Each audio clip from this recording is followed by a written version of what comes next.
Good day to all of you. My name is Benjamin Sancheta from BSco E41, PUP Parañaque Campus. And ang pag-usapan po natin ngayon ay tungkol sa West Philippine Sea. Ano nga ba ang West Philippine Sea? Ito ay isang bahagi ng dagat Timog China na natatagpuan sa kanluran ng Pilipinas. Ito ang tinatawag na South China Sea sa pandaigdigang pangalan. Ang lugar na ito ay naging sentro ng tensyon at hidwaang teritorial dahil sa mga pag-angkin ng iba't ibang bansa. Kabilang ang China, Pilipinas, Vietnam, Malaysia at iba pa. Kilala ang West Philippine Sea sa kanyang kayamanan na likas na yaman o kasaysayan ng pangangalakal at pampolitikang mga issue na patuloy na paglalabas ng mga hamon at komplikasyon ng rehiyon. Bakit nga ba pinag-aagawan ang West Philippine Sea?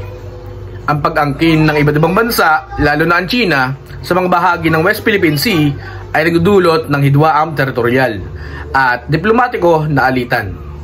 Pangalawa, militarisasyon.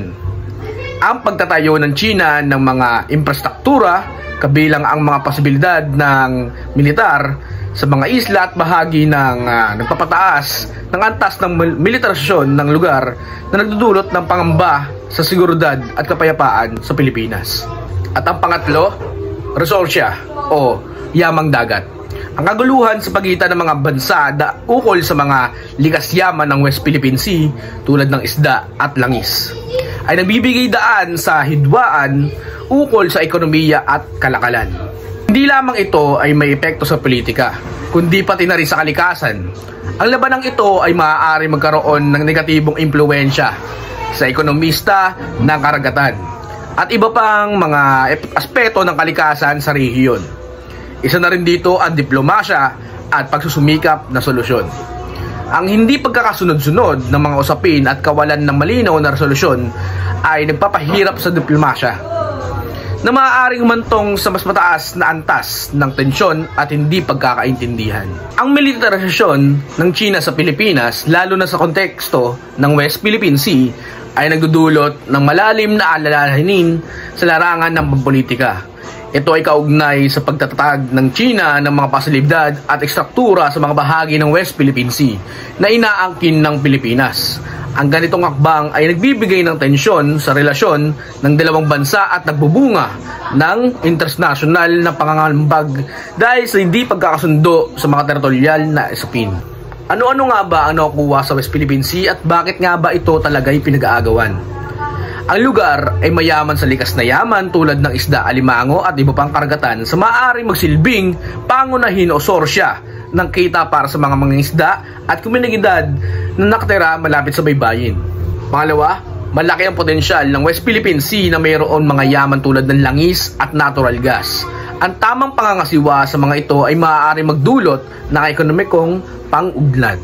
Pangatlo, ang lugar ay may kahalagahan sa paglipat ng kalakalan at pagpapadala ng mga kalakal pandagat na nagbibigay daan para sa mas mabilis na transportasyon at konektibidad. Pang-apat, ang pagsasaliksik sa ekonomista ng West Philippine Sea ay maaari magbigay ng mahalagang datos para sa pagsasaliksik sa kalikasan, pangangalaga sa kapaligiran. Ito ay maaari maging batayan para sa mga proyektong pang-edukasyon. Pang-lima, ang pakikipag-ugnayan sa iba't ibang bansa na may interes sa rehiyon ay maaaring maging oportunidad para sa masuring diplomasya at pakipagtulungan na maaaring magdulot ng pagmatagalang kapayapaan. At sa uli, ang mga ito ay mga aspeto na patuloy na binabantayan at kinakaharap ng mga bansa na may kinalaman sa West Philippine Sea.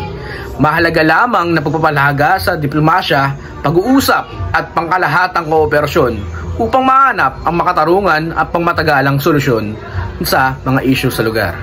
Ayon sa mga balita na inuulat sa telebisyon, ang China ay nagtayo ng iba't ibang istruktura sa West Philippine Sea, partikular na sa mga lugar na inaangkin ng Pilipinas. Ilan sa mga ito ay mga infrastruktura sa mga isda at bahura, tulad ng mga airstrip, radar facilities, at mga bangkang militar. Ang pagtatayo ng mga ito ay nagdudulot ng alalahanin hinggil sa militarisasyon ng rehiyon. At ito ay isang paksa ng internasyonal na tensyon at diplomasya. Nanindigan po ang isang mahing isda sa Scarborough Shoal na patuloy siyang papalaot sa lugar kahit na Sila po'y tinataboy ng China. Kwento ni Arnel Satam, nais lang po niyang makapasok nga sa lagoon sa lugar po para mangisda. Pero paulit-ulit daw siyang hinahabol at tinataboy ng mga bangka ng China. Siya ang nakunang pong sakay ng maliit na bangka at tila nakikipagpatintero sa mga rubber boat at barko ng Chinese Coast Guard sa Scarborough Shoal. Kami talagang mapapalan kami doon, nangisda pa kami doon kahit dinabawalan kami dahil yun lang ang ibang pupuntahan eh. Yun lang masagaling isda doon eh. Kwento pa naman ng isda, hindi ito ang unang beses na sila po'y hinarang ng mga bangka at barko ng China.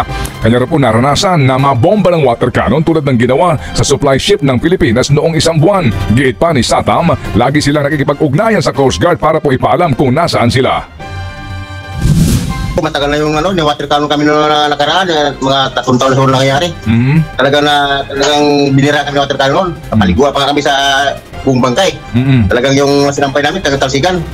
Dahil sa seguridad at operational matters, hindi inihayag sa public hearing na isinagawa ng House of Representatives Special Committee on West Philippine Sea ang partikular na bilang ng sea vessels ng Philippine Coast Guard at Philippine Navy na deployed sa West Philippine Sea kung saan may dispute ang Pilipinas at China.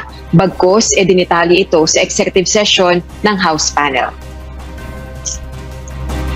Gayunman, tiniyak ng National Task Force for the West Philippine Sea na dinagdagan pa ang sea vessels na may Philippine flag sa disputed na lugar. Hiniling naman ng mga mambabatas sa task force na ilatag din sa kanila ang mga suhestyon ng NTF-WPS upang matugunan ang mga insidente sa pinagtatalunang waterway.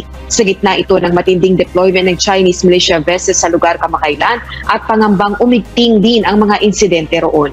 Nangako rin ng mga kongresista na ikokonsidera nila ang mga hiling na dagdag na pondo upang patatagin ang puwersa ng Philippine Coast Guard at Philippine Navy. December 5 nang ma-monitor ng Philippine Coast Guard na umabot sa 135 ang bilang ng Chinese militia vessels sa Julian Felipe Reef, subalit bumaba na ang bilang na ito sa 28. Ito ay matapos na magsagawa ng patrolya ang Philippine Coast Guard. At ang berso po para sa araw na ito at maraming salamat po sa pakikinig. Peace I live with you, my peace I give to you, not as the world gives do I give to you. Let not your hearts be troubled, neither let them be afraid. John 14:27. Thank you po.